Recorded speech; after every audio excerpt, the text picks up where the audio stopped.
Fala galera, ligado aqui no canal do VSR, chegando para mais um vídeo. Assunto do vídeo de hoje é a classificação do Flamengo para a final da Taça Guanabara, ganhando do Fluminense por 3-2 num grande jogo no Maracanã, um jogo muito bom, muito movimentado e um jogo com uma cara bem diferente do primeiro para o segundo tempo, né? Porque o Flamengo no primeiro tempo foi senhor do jogo. O Flamengo, a gente pode até dizer que massacrou o Fluminense no primeiro tempo, em todos os níveis, no nível técnico, no nível tático.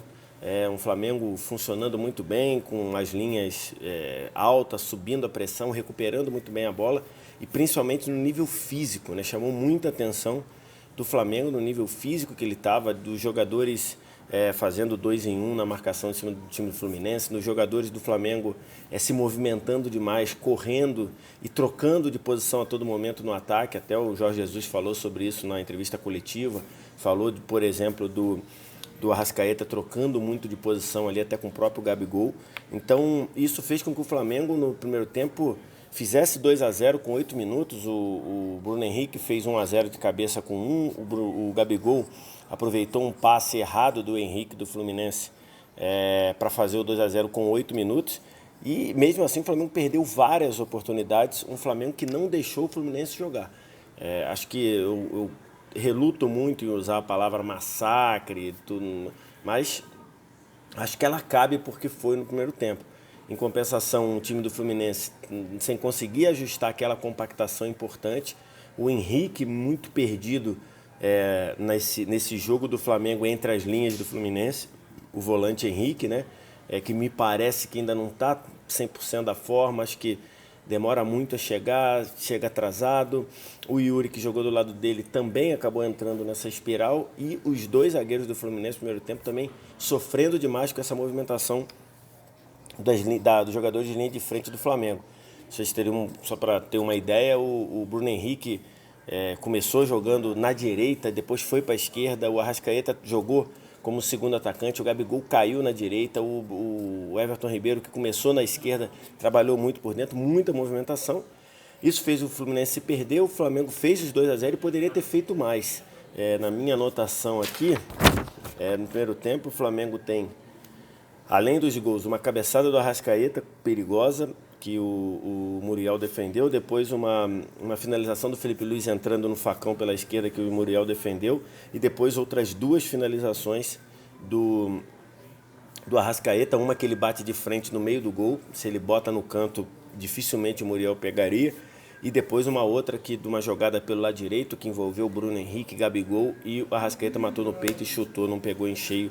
E aí a bola saiu. E aí nesse meio tempo, eu comentei o jogo junto com o Bruno Formiga, junto com o Jorge Igor, na transmissão do Esporte Interativo no YouTube e no Facebook, né, só em áudio. E ali ficou muito claro que o Fluminense não conseguiu competir na primeira etapa. O Nenê foi o único que quis chamar o time. O Fluminense não sabia se subia pressão e uma pressão não eficiente, não conseguia diminuir a distância, não conseguia pressionar o homem da bola, e aí sobrava espaço atrás, naquela região à frente da grande área do Fluminense. Um Fluminense que não conseguiu marcar muito bem os lados, mesmo com os jogadores de lado, né? O Marcos Paulo de um lado, o Wellington Silva do outro, voltando muito para ajudar. Então o Flamengo com muito volume, o Fluminense não jogou. E também um Fluminense que sentiu muito essa pressão do Flamengo, sentiu muito essa superioridade do Flamengo. Só que no segundo tempo a coisa inverteu. O Fluminense volta mais agressivo no segundo tempo. O Nenê teve um papel muito importante de fazer o time chegar. O Odair Helman, o próprio Odair Helman, que no primeiro tempo estava meio atônito, começou ali na beira do campo incentivando o time, botou um time mais agressivo, um time para frente. E a entrada do Fernando Pacheco, o garoto peruano, 20 anos, jogou demais, jogou muito no jogo, a entrada dele, importante para explorar as costas do Felipe Luiz. E aí o Fluminense começa marcando em cima, tem uma grande chance para o Evanilson finalizar, ele não consegue finalizar, e na volta o Flamengo faz o 3-0 com um golaço, um gol espetacular, que começa numa jogada pelo lado esquerdo, e tem uma triangulação de Bruno Henrique com o Gabigol na área, e aí o Gabigol dá um toque de calcanhar maravilhoso pro Felipe Luiz, que estava entrando na diagonal, e ele solta a bomba para fazer 3-0. A sensação de quem estava vendo o jogo era de que tinha acabado, não dava mais, né? O Fluminense abatido, só que foi justamente ao contrário. A entrada do Fernando Pacheco mudou a cara do Fluminense, ele passou a ganhar todas as jogadas. Ele entrou no lugar do Wellington Silva, que foi muito mal, não acertou nada na frente. Ele passou a ganhar todas as jogadas. O Felipe Luiz tendo muita dificuldade para marcar. E aí o Fluminense diminui numa cabeçada do Lucas Claro depois de uma jogada ensaiada na área. E aí um ponto importante.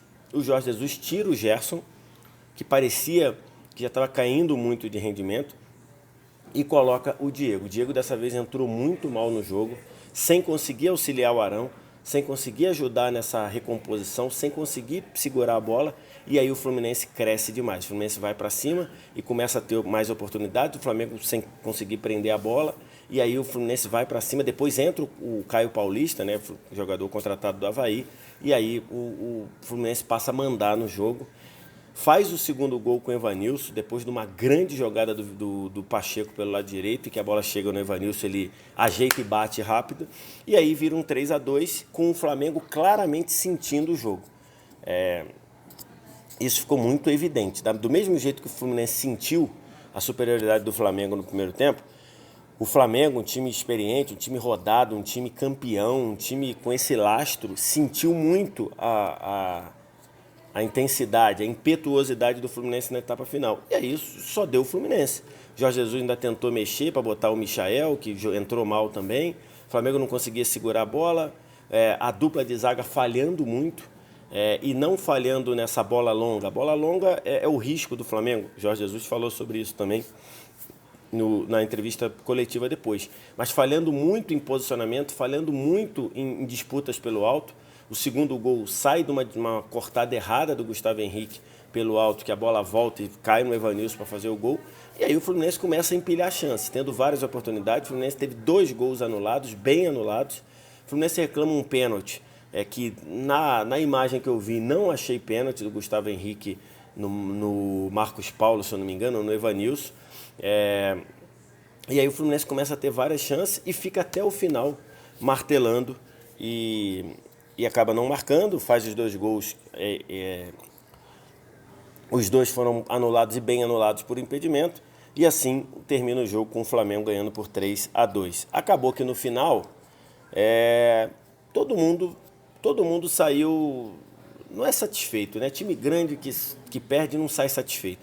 Mas o Flamengo sai feliz com a vaga, mas imagino que tenha saído preocupado com o que mostrou no segundo tempo.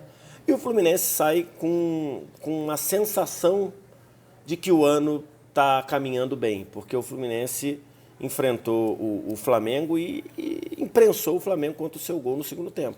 O Fluminense foi melhor que o Flamengo no segundo tempo. O Fluminense explorou fragilidades contra o Flamengo no segundo tempo, especialmente essa ligação direta, essa bola de roubar e acelerar em profundidade, lançando lá, explorando a linha alta de zaga do Flamengo, essa falta de companhia ao Arão ali na frente da zaga, que faltou muito depois que o Diego entrou, explorou as costas dos laterais, especialmente do Felipe Luiz. O Rafinha não sofreu tanto com isso. Enfim, pontos que o Flamengo foi vulnerável e arriscou perder a classificação, porque o 3-3 servia ao Fluminense. O Fluminense, por ter feito melhor campanha, por ter liderado sua chave na fase de grupos, tinha vantagem do empate. Enfim, o Fluminense sai com uma sensação positiva por ter jogado bem no segundo tempo.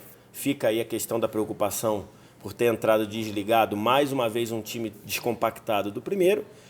E o Flamengo sai com uma sensação positiva pela classificação. É importante para o plano do Flamengo ganhar a Taça Guanabara para poder mesclar o elenco na Taça Rio. Lembrando que o Campeonato Carioca voltou a quem ganha os turnos fazerem a final. Então o Flamengo já ganhando a Taça Guanabara já está garantido na final do campeonato. Pode mesclar pensando em Recopa Sul-Americana, pensando em Libertadores, que vai começar mais um pouco. Mas o Flamengo sai com essa preocupação aí. Jorge Jesus demorou até a dar coletiva, imagino que ele tenha dado uma bronca no pessoal. Mas, enfim, um grande jogo, um grande Fla-Flu que a gente acompanhou no Maracanã. Quero te ouvir, o que você acha, o que você achou. Estou exagerando, não foi tão complicado assim para o Flamengo no segundo tempo, ou estou exagerando, o Fluminense não foi massacrado no primeiro. Tudo isso você diz aqui embaixo nos comentários, e o resto do ritual você já sabe. Aqui embaixo também tem para você deixar um like se você gostou do vídeo. Tem um botão vermelho escrito inscreva-se para você se inscrever e chegarmos a 210 mil inscritos aqui no canal. Aqui em cima tem o sininho das notificações que você ativa para ser avisado quando eu fizer outros vídeos, e sempre 2 vídeos de sugestão na tela para você assistir mais um. Vendo 2 vídeos seguidos, você ajuda o canal do BSR a crescer, dá aquela moral para mim. Muito obrigado, valeu, tchau.